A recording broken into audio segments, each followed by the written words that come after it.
Hi everybody, welcome back. Glad you could tune in again. The third commandment seems to me to be widely misunderstood, if it's understood at all. And more than that, I think it's one that if we're not careful, we ourselves could be in danger of breaking. Certainly in more danger of breaking than the first or second commandments in practice. And we had a really interesting conversation about this in the Bible and Theology program for young people a while back when we were looking at this commandment, and I thought it might be interesting just to share a few of the thoughts that we'd had with you, just to prompt some conversations and reflections, if that would be useful. Just to remind you about what the third commandment says. The third commandment says, "You shall not take the name of the Lord your God in vain, for the Lord will not hold him guiltless who takes his name in vain." And so the commandment is often understood to mean something about how we should speak, to take the name of the Lord in vain, perhaps to misuse the name of the Lord, or to swear oaths or make promises calling on God's name when we have no intention of keeping them, or just to use foul language generally. And it's certainly true that all those things are bad to do, and it's also true that they may be connected with the third commandment, but it's not so obvious that that's actually what the third commandment is about. The third commandment says, literally, the first portion of it at least, "You shall not lift up the name of the Lord your God in vain," or to vanity, or in vain is probably a pretty good translation there. It doesn't actually use the verb to speak. It doesn't say you shall not speak in a certain way, although, as I've indicated, maybe that's included in what it has in mind. It says to lift up. And it's therefore worth just thinking a little bit about what it might mean. And one helpful way to do that is to view it in connection with the first and second commandments, which, like the third commandment, mention the name of the Lord, or mention the Lord, and are connected in some way with how we worship. You remember that the first commandment forbids us from worshipping any god other than the Lord. And the second commandment is not so much about worshipping other gods, but about worshipping the true God using images. The point about the second commandment is not which God you're worshipping, but how you're worshipping him. And so if you think about the first two commandments in that context, you shouldn't worship some other god. You shouldn't worship the true God in some way that's not been prescribed. Well, what is there left for the third commandment to say besides those things? And a quick look at the way in which the language of the third commandment is used elsewhere quickly reveals some clues about the possible meaning of the language there. "You shall not lift up the name of the Lord your God in vain." Well, the verb to lift up can refer to gathered worship, corporate praise, lifting up the name of the Lord. It can refer to carrying something around with you, bearing something, so to speak, on your shoulders, or as a badge upon your forehead or on your chest. You're bearing the name of the Lord.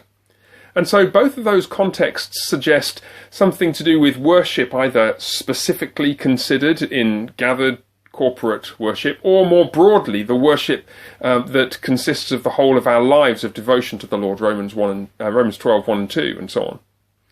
And in vain, the thing that we're not to do when we worship, all that language is used in the prophets to describe worship which is carried out without a lack of heartfelt commitment to the Lord, and therefore often in the wrong way. Let me give you a couple of examples.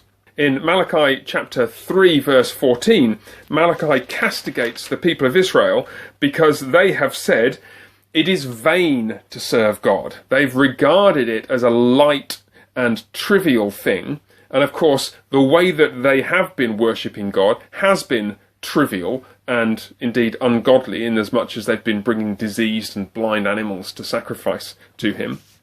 And if you look in Isaiah chapter 1 verse 13, Isaiah denounces the people of Israel and says, "Bring no more vain offerings." And if you look at the context there, it's both the character of their worship itself and the character of the lives of ungodliness that go along with it. So it looks like lifting up the name of the Lord in vain would mean two related things. It would mean bearing the name of the Lord in our lives, but in a way which was lacking commitment, lacking wholeheartedness, lacking real zeal and faithfulness.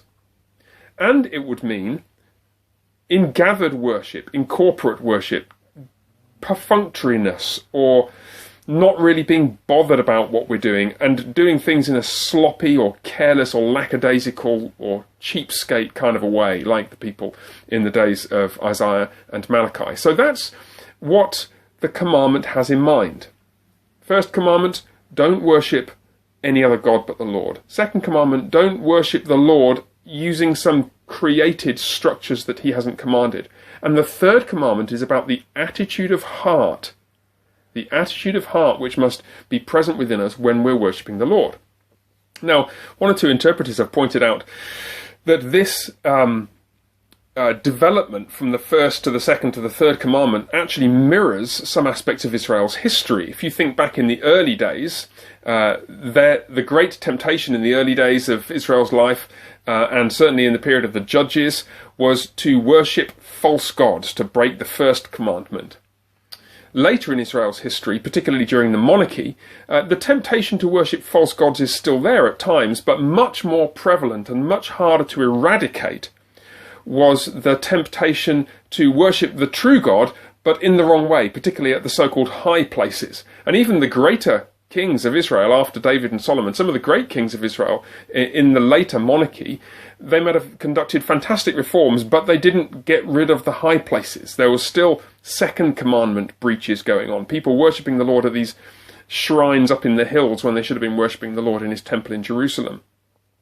But when you get even later in Israel's history, to the days of the exile and shortly before it, what you start to find is that the third commandment comes to the fore as the thing which is being breached most grievously. And it struck me that's particularly obvious actually in the book of Malachi, which I mentioned earlier, where the attitude that people have in that case to their sacrificial offerings is really perfunctory, and they can't be bothered to bring the best animals for sacrifice. They'll bring some lame, blind, scraggy little goat that they wouldn't dare to offer to a guest or their governor who came to visit, but the Lord can have it because it's all we can be bothered to give him. You've got similar things in the book of Haggai, again, another late prophetic book, late in the history of Israel, where the people are back in the land shortly before the days of Malachi. But they can't be bothered to rebuild the temple. They're too preoccupied with their own panelled houses and so on. And so why do I think that this is more of a temptation for us? Well, just think about the character of the commandment. I don't think it's very likely that we're going to go around worshipping some other god. Of all the temptations that we might fall prey to, becoming a Muslim or becoming a Moloch worshipper or something of that sort is not, I don't think, high on the list of dangers for us.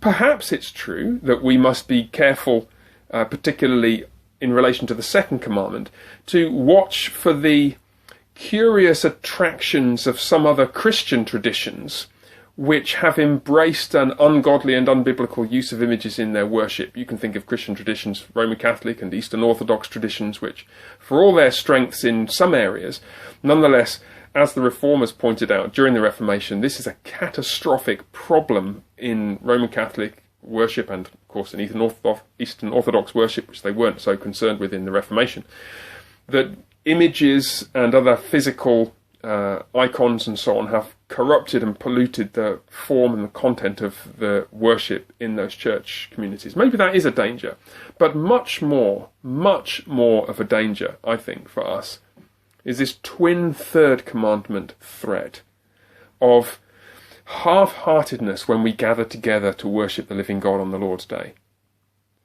or half-heartedness when we're living our lives Monday through Saturday for Christ in the world. It's striking that the prophet Ezekiel speaks in pretty robust terms about what the people of Israel have done as they've carried the name of the Lord to the nations around them during the exile. And again, he speaks in terms which seem to echo the third commandment, and which may be salutary for us to remember. He speaks in Ezekiel 36:22 that you have profaned my holy name. among the nations to which you've gone. We looked at this in the class, the Bible and Theology class, a couple of verses, verse 22 and 23. The Lord is committed to vindicate the holiness of his great name, which you have profaned among the nations where you've gone. My name, you see, third commandment echo.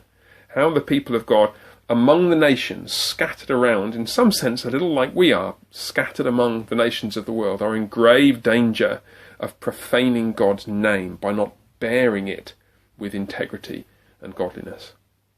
So some thoughts from our Bible and Theology class on the third commandment. The Lord bless you, and I hope very much to see you soon. Bye for now.